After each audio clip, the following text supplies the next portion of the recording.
right, good afternoon, everyone. Thanks so much for joining us today on our monthly webinar, right? The third Tuesday of every month, we host these webinars to talk about various employment-related topics, payroll topics, software training, all sorts of fun stuff that we get to share with you every month. This month is a pretty weighty topic and it's pretty timely. We're going to talk about remote employee compliance this month. And certainly since COVID, this has been more and more prevalent and has been more and more of a challenge for employers every day. So we're going to go through a bunch of stuff today. We'll talk about some trends in remote work. We're going to talk about residency requirements, reciprocity agreements. We'll touch on employees who travel. So if you have employees traveling for business, that is also going to be a challenge for you. Of course, tax compliance, HR concerns are the big topics, right? So that's kind of what we're going to cover today. We'll take some questions at the end, and certainly feel free to throw questions in the chat or the Q&A as we're going, and I'll try to answer them as we're going along if I see them. So certainly we all know that more and more, particularly professional employees, are looking to work remotely, right? We've even in our business, I had a couple of employees go home for COVID and not want to come home or not want to come back to the office, right? Hybrid work is more and more common. For a first last year in our business, I hired someone 100% remote in another state. So, we certainly know that folks are looking for that benefit when they're looking for new jobs. And it's become a competitive advantage if you can offer some sort of remote work. It certainly takes some change, some adaptation in your business. And I think most folks have done that if they're willing to do that, right? We know that, approximately a quarter of the workforce in that professional environment is going to be remote by the end of this year. So it's pretty prevalent and it's only expanding. So, we know that almost all these employees want to work remote at least at some point, whether it's hybrid or so forth. And again, even in our business, we now have created the tools and the ability for folks to work from home on snow days, right? And not impact our work or our snow, or our client service. So, those are things that businesses have had to do to adapt when they, as business continues to change. The big challenge comes when you start going across state lines or across different taxing districts. And we know that, that is happening, right? Like I said, even in our small business, we have folks that are working in multiple states. And we know that we have clients that have people working in multiple states. So those continue to expand.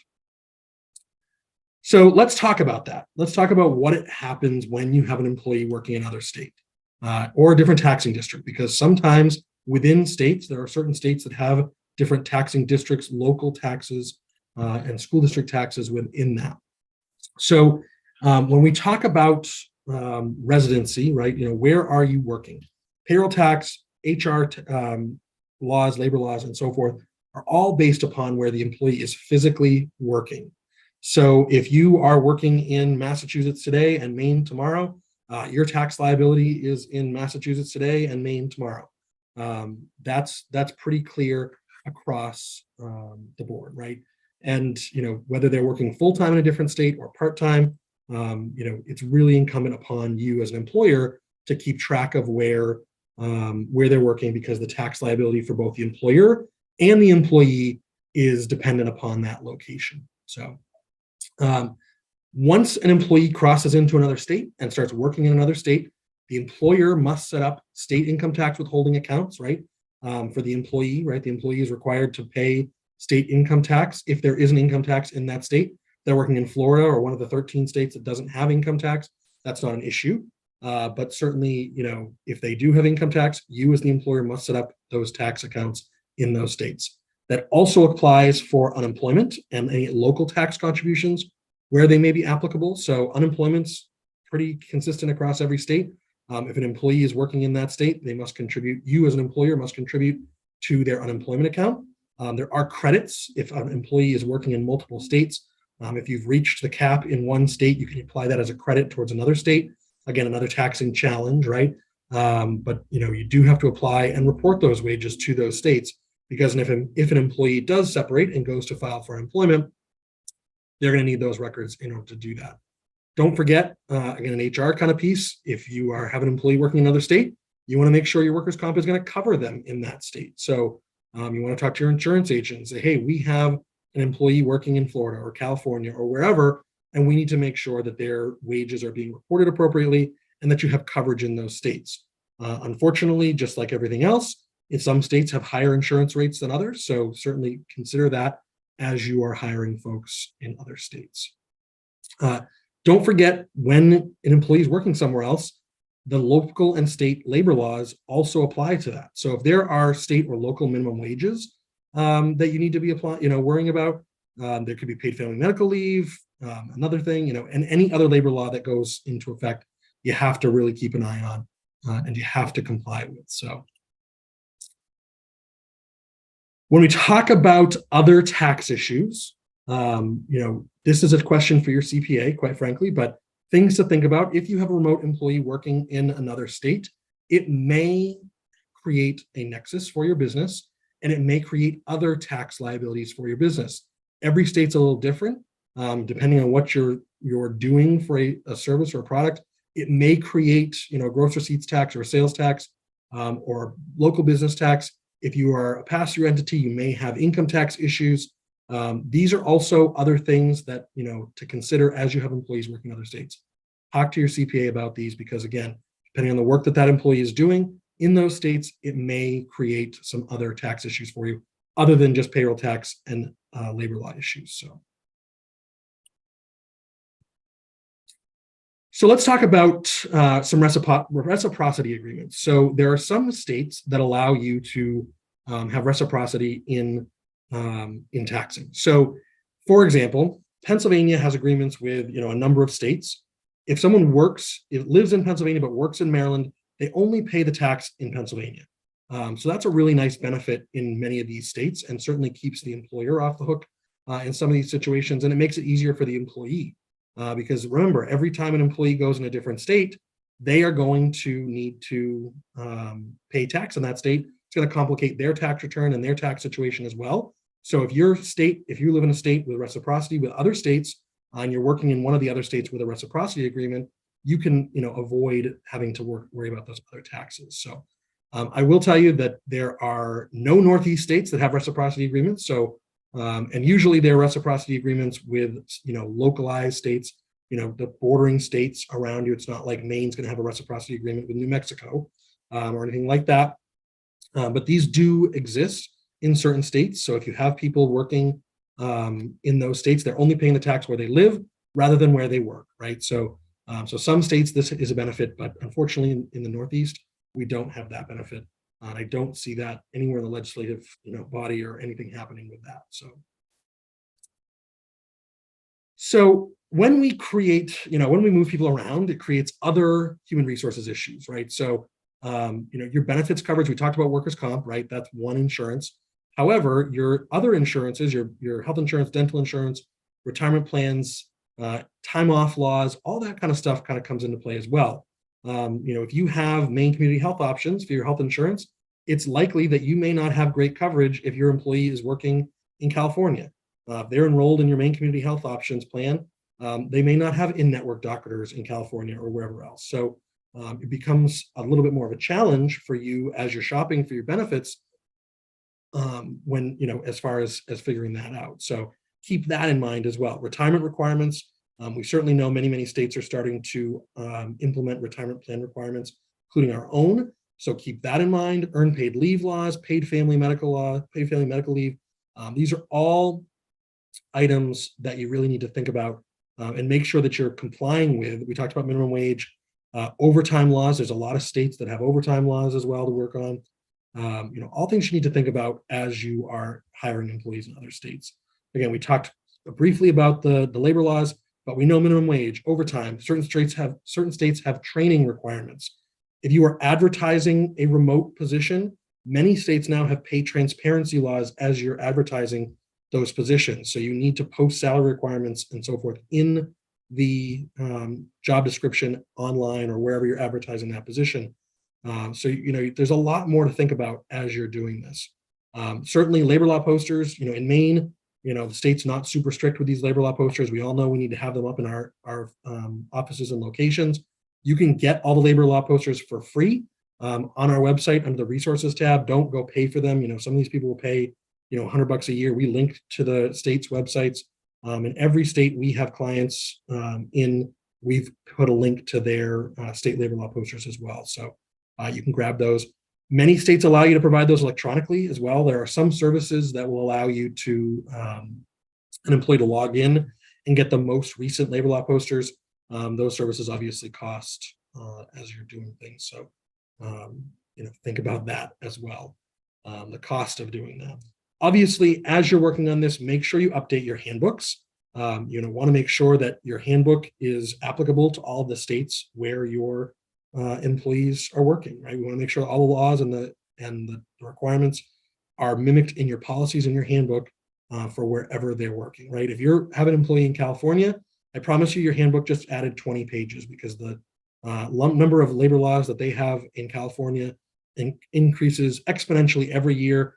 I think last year, California added something like 160 different new labor laws onto their books.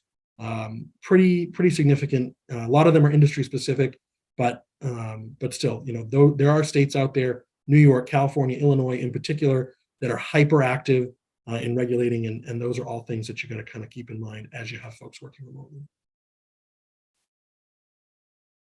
So other considerations, again, when we talk about your handbook, you want to make sure you have good policies in place for expense reimbursement, right? We all think about, hey, we pay the light bill at the office, we pay the internet bill at the office. What are you going to reimburse your remote employees for? Some folks will do a work from home stipend. In that case, those are not non-tax. That would be a taxable reimbursement, taxable stipend that you would be offering them. We did a webinar on expenses a couple months ago, and we put some information out about that. Anything that is non-business related would be a taxable reimbursement. Anything that's complete business necessity would be a non-taxable reimbursement. And again, we talk about, home internet, believe it or not, that's not a business related expense, right? Because the employee has to have that. And you already offer that in the office. The business doesn't need that anymore. If you're going to give them $20 a month for their internet service, that's a taxable stipend that you would give them, right? Also think about what equipment you may need to provide to them. Are you going to buy them a desk? Obviously, you're probably going to pay for their computer, their monitors, maybe some things like that. Are you going to buy them a printer or not? All things you have to consider. Again, you want to make sure that you have this in your handbook pretty well baked in so that it's clear. For example, in our handbook, it says you're welcome to work from home, but we're not going to reimburse you for any expenses you may incur from working from home. So if you need to upgrade your internet because it's not fast enough at home, we're not paying for that, right? So there's certain, up to your business as to what you want to reimburse people for and not. There are some states that require certain reimbursements for work from home employees. Again, Massachusetts, New Hampshire, New York, those are just some examples. Keep that in mind. Again, if you have people working in those states, again, certain labor laws in different states are different. The other thing you want to really think about is how do you handle information security and confidentiality things with workers from home, right? We have all of this security, physical security in our offices. We have alarms and locked doors and file cabinets and so forth. But if Susie's working from home and she's got customer information printed out on her dining room table, how do you handle that, right? What happens if your customer's their MPPI is compromised because they printed out a bunch of statements and left them on the dining room table? Those are things you have to think about.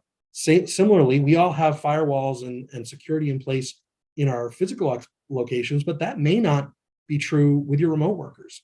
So what happens if there's no firewall in place and there's some sort of Trojan horse or virus that gets onto your employee's work laptop because they don't have those controls in place at their home, and that infiltrates your network or your other computers, right? So these are all things you got to really be thinking about from an HR perspective as you're working through this. Continuing on, we talk about assets. How are you going to track and retrieve assets, right? So if you're issuing computers or printers or cell phones or anything else, how do you keep track of that, right? And what happens when they leave? How do you get it to them? How do you get it back from them? So those are things to think about. And again, your remote employee policy is really important. Put it in your handbook, put your expectations in there. I expect you to work normal business hours. I expect you to attend all meetings. Expect this. I expect that. So you got to make sure you're keeping track of that in your handbook. If there are specific requirements in specific states, you want to make sure that that you're handling that. One thing I didn't really mention before is if an employee is moving, we're going to talk a little bit more about traveling employees in a second, but if an employee, for example, great example, John, my marketing director, he lives in Massachusetts, works 90% of the time in Massachusetts. He came up last week to Maine. He worked 16 hours, worked 2 days in the office here. I needed to report that he worked 2 days in last pay period in Maine. He's going to pay Maine taxes on those 2 days. We're going to pay Maine unemployment and all that on those 2 days. The rest of the 3 days, he was in Massachusetts, he pays taxes in Massachusetts. So as your employees are moving around, we got to work on that as well. We're going to talk about some traveling employees stuff in just a minute. But again, one key piece here, you want to make sure your employees tell you when they're moving, especially if they're remote. You may not know. So if if you say, hey, John, I'm allowing you to work remote. That sounds great. You're in Massachusetts. Lovely. We're all set up, organized. Well, John may move to Florida and I don't know unless he tells me, and that really makes a big difference from, compliance related things. So you want to make sure that people are letting you know. And again, if employees are working in different locations, they're going to let you know about that as well. So let's talk about employees who travel, right? So this could be like John, he comes up, once a month for a day or two, or it could be someone that's traveling to a conference or to another office for a week at a time. So this is definitely a gray area, and this is probably where businesses struggle the most because things are changing, right? Things are always on the move. Things are always adapting. We're all going to conferences and events in different states at different times, and I can almost guarantee you that most of these rules are not being followed, particularly by small businesses anyway. So if you have someone that's working in multiple states or traveling for work or working at a client's location, for example, the state may require you to pay income tax in those states. Many states require non-residents to begin withholding income tax on the first day that employee travels to that state. Other states have different thresholds. So Maine, for example, says if you work here and you've worked more than 12 days and you earn more than $3,000, that's when you have to start paying income tax, right? But there's 22 states that say the day you step foot in our state, you're required to pay income tax. That means if you're going to a conference in Boston, technically, if you're there for 1 day, you should register for state taxes and report that and pay those taxes. Is that happening? I guarantee you it's not happening, but that's the way the laws are written. So those are things to really think about. There's another 17 states that allow for taxes to be withheld after a certain time frame. Like we said, Maine says if you're here for 12 days and earn more than $3,000, that's when you need to start withholding. And again, they're different for every state. The other states obviously don't have an income tax, so that's less prevalent, which is nice. So, but I guarantee you, we've all gone to an event in Boston, we've all gone to something in New York or Las Vegas or one of these big conferences, and none of us have paid taxes in those states. I don't think this is anything that the states are really looking for, but certainly if you came into some sort of auditing situation, it might be something they ask you the question about. So that's a quick overview of a lot of this information. Reminder: next month is time and time management, absence management, all that fun stuff. May 16th at 2 o'clock. You can register for that. Which at our website, papertrails.com/resources.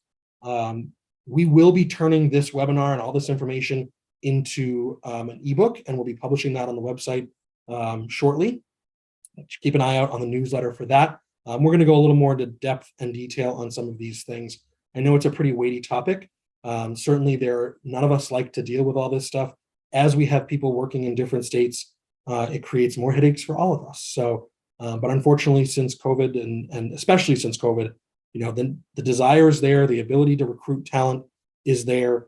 If you're looking, we talk about those remote employees. They call it the Google effect. We have some technology clients that, Google is recruiting these people at Silicon Valley wages, and there's no way that a company based in New England can compete with that. So there's a real, talent suck for remote employees. And it's something that we all have to adapt to and manage. So I'm happy to take any questions. Certainly, I know we kind of briefly went over a lot of things. I didn't get into depth on too much, but if you have specific questions, I'm happy to answer them. Also, feel free to anytime reach out after the fact. We'll certainly get back to you with any questions. So. And as usual, this will be recorded, has been recorded, and will be posted online on our YouTube channel, and John will send out a follow-up email after. So, Susan, I think I've let you in here. Go ahead and ask away. There, I was going to write a question in the chat, but it's saying the chat is disabled. Oh, well, feel free to ask away now. I got you. My question was, I think I understood that you need to apply in different states for an employer ID. Correct. And should you automatically just go to the state website to determine how you go about doing that?